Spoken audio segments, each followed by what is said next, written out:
This one's wife. You've no class. Hello, valuable viewers. Come with me into the glittering yet treacherous web of narcissism, where every thread is spun from the silk of self-adulation and the venom of control. I'm H.G. Tudor, your unflinching guide and glorious narrator through the labyrinth of the narcissistic mind, a mind that I know intimately. Today, we dissect a delectable morsel from the Daily Mail, penned by Richard Eden. The headline alone is a symphony of provocation. British viewers are not sufficiently classy to enjoy this one's wife's Netflix series, and are too cynical, unlike Americans. Well, the audacity of such an approach. This piece, centred on the Duchess of Sussex's lifestyle extravaganza, with love Meghan, serves as a canvas to paint the portrait of her narcissism. Here, we can explore how she orchestrates her defences, enlisting loyal lieutenants like Raina to buttress her facade, all the while craving the fuel of favourable betrayal. Let's lay the factual foundation first of all, as gleaned from Eden's article. With Love, Meghan is no mere cookery show.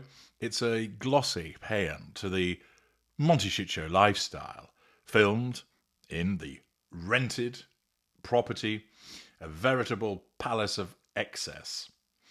British critics have savaged the show as an exercise in narcissism and toe-curlingly unlovable TV, provoking widespread mockery among many viewers, particularly in the United Kingdom. Yet, as we gear up for part 2 of season 1, enter Raina, yes, him again, Prince Harry's old Eton chum and North Pole trekking companion from 2012. Raina, aged 46, and schooled in the elite corridors of Eton College alongside Harry, has been rolled out as a lieutenant to this one's wife to explain the transatlantic divide, to pour scorn on her critics, and in turn make her look good. In his quotes, Raina is unequivocal. I'd argue it's made, the show, for the American market, maybe a little bit more than for us. He elaborates on what are stated as British shortcomings. We're a little bit more cynical. For us, we're about old Mrs. Miggins over the Aga, doing her marmalade. Whereas, in America, they're a little bit more classy about it. They want a bit more. Here, he paints Brits as provincial skeptics, unfit for the elevated airs of this one's wife's production, while Americans are the refined audience she deserves. He doesn't stop, though, at the show. Raina defends her as Ever-Label, a line of sustainable field-to-fork goods, declaring, I think she gets a really tough rap about it. What she tries to do with her food at As Ever is absolutely fantastic. Arse-lickery extreme, I'm sure you'll agree. He ties this to royal virtues. Both Harry and his father are passionate about sustainable field-to-fork methods, and that's very much what this one's wife's all about as well, demonstrating, of course, that he hasn't a bastard clue what she is. But people pillory her. Finally, he asserts public hunger for the Sussex spectacle. There's an enormous level of support and an appetite to see what Harry and this one's wife get up to, as with any member of the royal family. Now, as you know, it's all about the control and the fuel, the emotional reactions that sustain the narcissist. Positive fuel, adoration, praise, is in effect champagne to the narcissist. Negative fuel is negative criticism, mockery is challenge fuel, but it stings and can erode the facade. This One's Wife series is a classic construct. It's simply a platform to showcase her as the epitome of grace, talent and benevolence, to allow her to assert control over the audience, to draw fuel by way of reaction, to gain those residual benefits of money and the management of the facade. The British backlash towards it, a threat to that image, which triggers this defensive mechanism whereby Raina is rolled out to defend her. Now, entertain yourself with this image. Imagine this one's wife ensconced in her Monty Shit Show fortress, scrolling as we know she does through the scathing reviews. Does she crumple? No. She activates that network, calling on a lieutenant and enter Raina, Who is there as an enabler? Lieutenants are enablers, friends, family, sycophants who provide validation, deflect blame and smear detractors. Raina's role here is absolutely textbook. He reframes criticism as a cultural failing, not a flaw in the product. Absolute deflection. We know that This One's Wife show is a load of bollocks. And yet we're told that it's absolutely first class, and the problem lies not with This One's Wife and her show, but with you, because you've got no class. It's a cultural failing on your part. Once again, This One's Wife has no capacity for self-reflection as to her shortcomings. No. It's all about you out there. You're the problem. You've got a cultural failing. Those of you in the United Kingdom, you're not classy enough, you see? Brits aren't rejecting This One's Wife because her show is vapid self-promotion. No, not at all. They're just not classy enough. Don't you get it? It's deflection at its finest. It's preserving her facade of brilliance.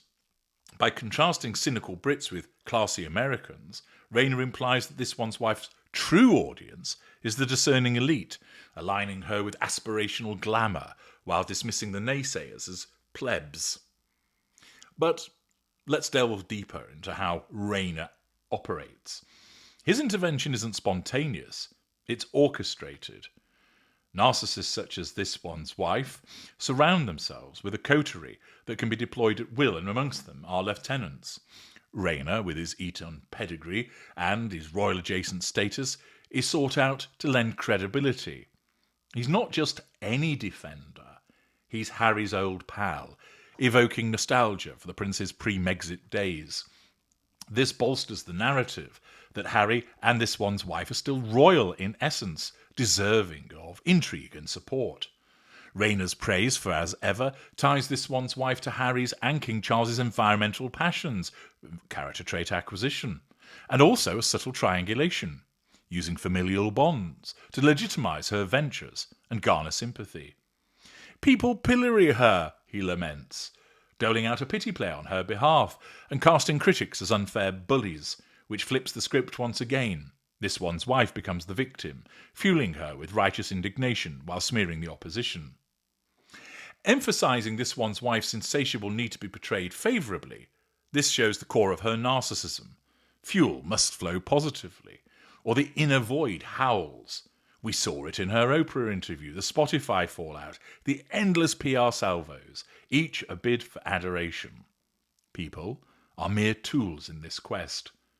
Raina is used precisely thus, a mouthpiece to launder her image. His comments don't just defend, they elevate. By invoking enormous support, he manufactures consensus, a narcissistic illusion to drown out dissent, to nullify those threats to control. Entertaining aside, it's like a bad magician waving a wand. Poof! Criticism vanishes, replaced by appetite for more This One's Wife. But, aided by your glorious narrator, you can see straight through it. Now, what about the possibility of there being hypocrisy on the part of Raina? Has he hitherto criticised Harry or This One's Wife? Well, in actual fact, he remains that loyal lieutenant. In April 2025, amid the Centre Barley scandal, Raina was again the defender-in-chief. You'll recall that Centre Barley's chairwoman, Dr. Sophie Chandauka, accused Harry of bullying and harassment, claiming his toxic brand post-Megxit harmed the organisation. Raina, speaking with the Sussexes' blessing, countered fiercely. He described Harry as heartbroken and flabbergasted, feeling as if he'd had one of his fingers cut off. On Chandauka, a classic narcissistic smear on behalf of This One's Wife. It feels like she had her nose put out of joint because she was not the most important woman of colour on the stage, implying, of course, the envy of This One's Wife at the polo event. This reduces a professional woman's grievances to petty envy, protecting This One's Wife's primacy. Raina even acknowledged Harry's fall. He's gone from being the great hope of the British royal family to being seen as a pariah. Well, whose fault was that? But he pivots to value. Harry still attracts a lot of exposure, and with a TV crew in tow, what sponsor wouldn't want the global exposure? He defends Harry's utility. He doesn't critique him. So far, Raina has not turned coat. His loyalty to the Sussexes is ironclad. If anything, his consistency reveals a deeper manipulation by this one's wife. Could he well be a true believer, ensnared in the narcissistic web? For there are those that are true believers who become lieutenants to the narcissist. The fact is, once again, there is the necessity of favourable portrayal in relation to the use of this lieutenant. It's a narcissistic bedrock for this one's wife. She uses people as an extension of herself. Harry as the devoted enabler, friends like Raina as the PR lieutenant foot soldier. The with love Meghan backlash, she won't view it as a setback, it's ammunition. Raina's intervention reframes it as cultural snobbery on the part of the Brits, ensuring that her facade continues to gleam. Raina's North Pole bond with Harry, leveraged by this one's wife for authenticity.